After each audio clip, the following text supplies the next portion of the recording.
பிதாவை நாங்கள் நன்றி செலுத்துகிறோம் ஐயா. நாகும் 2ஆம் அதிகாரம் 2ஆம் வசனம் ரொம்ப அழகான ஒரு வார்த்தைங்க.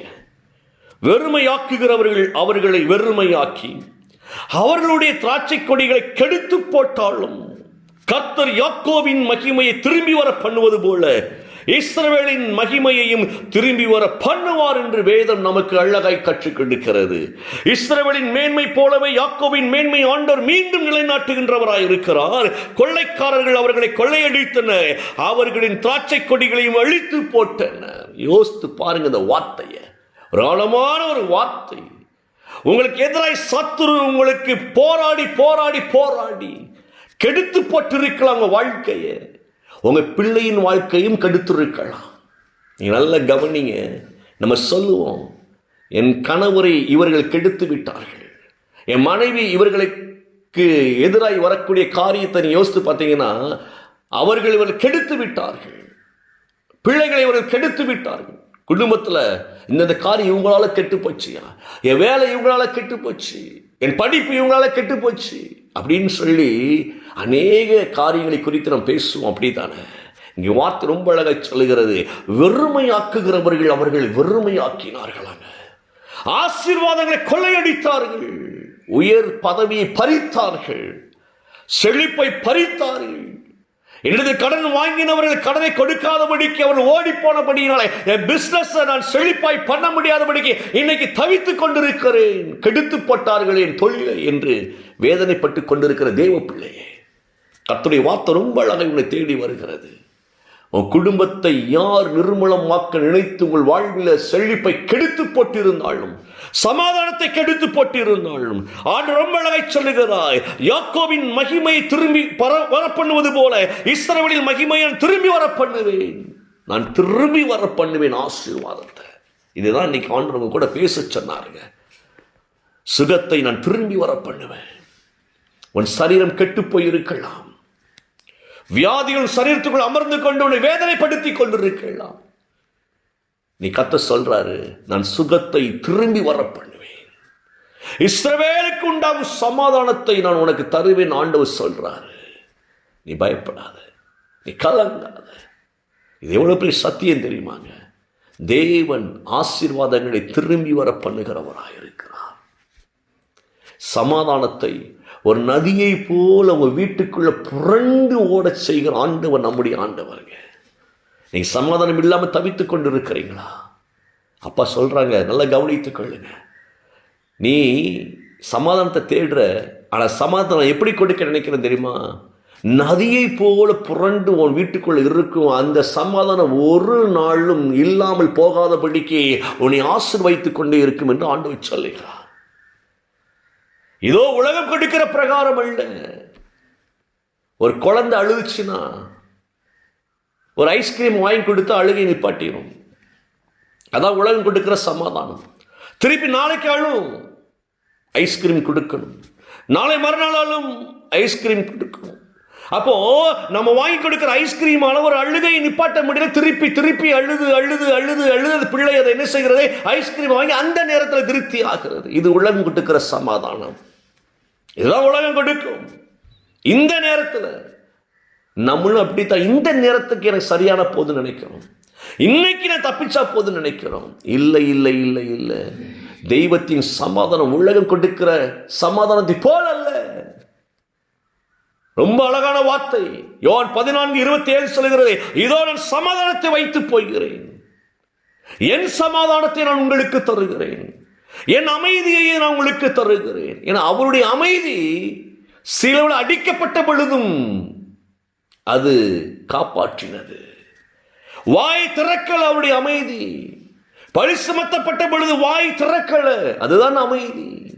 அடி வாங்கின பொழுது வாயை திறக்கல. அவர் கொடுக்கிற அமைதி யோசித்து பாருங்களேன். அவர் சமாதானமாய் சிலுவையிலே தொங்கினார், சமாதானமாய் தன்னை அடிக்க ஒப்பு கொடுத்தார். அடி விழ விழ விழ விழ அவர் நம் மீது வைத்திருந்த அன்பு சமாதானத்தை கொடுத்தது அவருக்கு. சிலுவை விட்டு இறங்கிவான் சொல்லும் பொழுது வீராப்பா இறங்கி வரல. இவங்க வார்த்தைகள் அவருடைய சமாதானத்தை கெடுக்கல. இவங்க வார்த்தைகள் இயேசுவுக்கு கோபத்தை உண்டு பண்ணல. இந்த ஜனங்கள் கேலி செய்கிறார்களே, அந்த வார்த்தையான அவருக்கு எரிச்சல மூட்டல். ஏன்னா அவர் சமாதானத்தின் தேவன், சமாதானத்தின் பிரபு.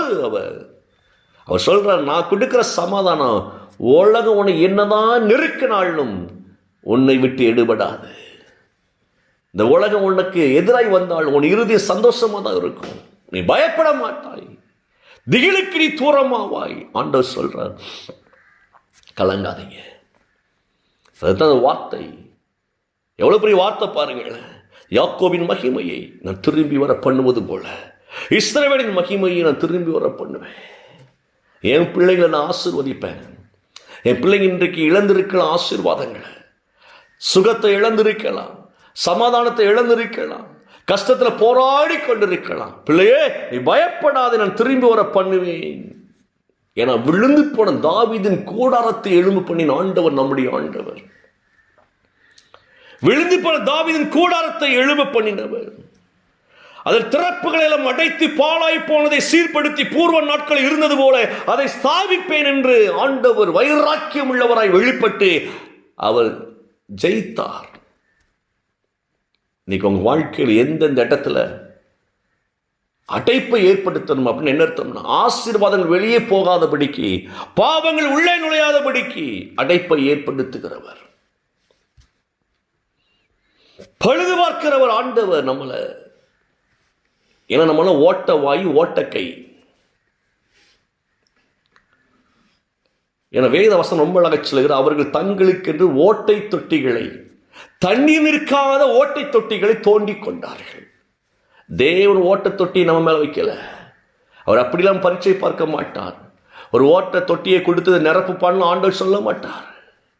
உலகம் சொல்லும், உலகம் சொல்லும், ஆண்டு சொல்ல மாட்டார். உலகம் கேள்வி கேட்கும். இன்டர்வியூவில் ஒரு கேள்வி கேட்கணும்னு வச்சுக்கோங்களேன். என்ன கேள்வி கேட்குன்னு நினைக்கிறீங்க? நீ ஏறி வந்த படியில் எத்தனைன்னு கேட்கும். நம்ம ஏறி போன படியை எண்ணி பார்க்காம தான் ஏறி போயிருக்கோம். ஏன்னா படி ஏறுவதே நமக்கு கஷ்டமாக இருக்குது. அதை எண்ணி பார்க்காம ஏறி போயிருப்போம். உள்ளே போனோன்னு ஏறி வந்த படிகள் எத்தனை, அப்படியே கலர் என்ன அப்படின்னு கேட்பாங்க. இது நம்முடைய வேலைக்கு சம்மந்தம் இல்லாத கேள்வியாக தான் இருக்கும். இதான் உலகம் கேட்கும். இது வேலைக்கே சம்பந்தம் இருக்காது. இன்டர்வியூவில் இந்த நம்ம பார்க்க போற வேலைக்கு சம்பந்தம் இல்லாத கேள்வி அது. ஐயோ தெரியலையே, யூ ஆர் ரிஜெக்டட். யோசித்து பாருங்க, யோசித்து பாருங்க. இந்த உலகத்தின் கேள்வி எல்லாம் கோமாளித்தனமா, கிறுக்குத்தனமா இருக்கும். ஆனால் தேவன் அப்படிப்பட்டவர் அல்ல. இந்த உலகத்தினுடைய பார்வையில் நம்மை ஆசீர்வதித்து இழந்த எல்லா காரியங்களையும் நமக்கு திரும்பி வர பண்ணுகிறவராக இருக்கிறார். இன்னைக்கு எதெல்லாம் இழந்தீங்களோ திரும்பி பல மடங்கு உங்களுக்கு வரும். அவர் திரும்பி வர பண்ணுவார். உன் குடும்பத்தை திரும்பி இணைக்கிறவர் அவர். நீ பயப்படாத. நீ இழந்த ஆசீர்வாதம் திரும்பி உனக்கு வரும். உன் பிசினஸ் திரும்பி வரும். உன் ஊழிய பாதைகளை இன்னும் செழித்திருப்பாய். திரும்பி சமாதானத்தோடு ஊழியம் செய்வாய். நீ கலங்காத. உன் சுகம் திரும்பி வரும். உன் ஐஸ்வர்யம் திரும்பி வரும். உன் பிரமோஷன் திரும்பி வரும். உன் வேலை திரும்பி வரும். என கர்த்தரை அதை செய்கிறவராய் இருக்கிறார். பிதாவை நாங்கள் நன்றி செலுத்துகிறோம். இயேசுவின் நாமத்தில் பிள்ளைகளை ஒப்புக்கொண்டிருக்கிறேன் ஐயா. இந்த காலை வேளை இணைந்திருக்கிற ஒவ்வொரு பிள்ளைகளுக்காய் ஸ்தோத்திரம். ஆண்டவரே, கெடுத்து போட்ட ஜனத்தின் மத்தியில் விழுந்து போன நாங்கள் உம்முடைய ஆசீர்வாதத்தால் எழுப்பி நிற்க முடியாய் திரும்பி வர பண்ணினதற்காய் நாங்கள் நன்றி செலுத்துகிறோம் ஐயா. உடைய கரத்தில் எல்லாம் ஒப்புக்கொண்டிருக்கிறோம். இணைந்திருக்கிற ஒவ்வொரு பிள்ளைகளையும் ஆசீர்வதிங்க நல்ல பிதாவே. ஆமேன், ஆமேன்.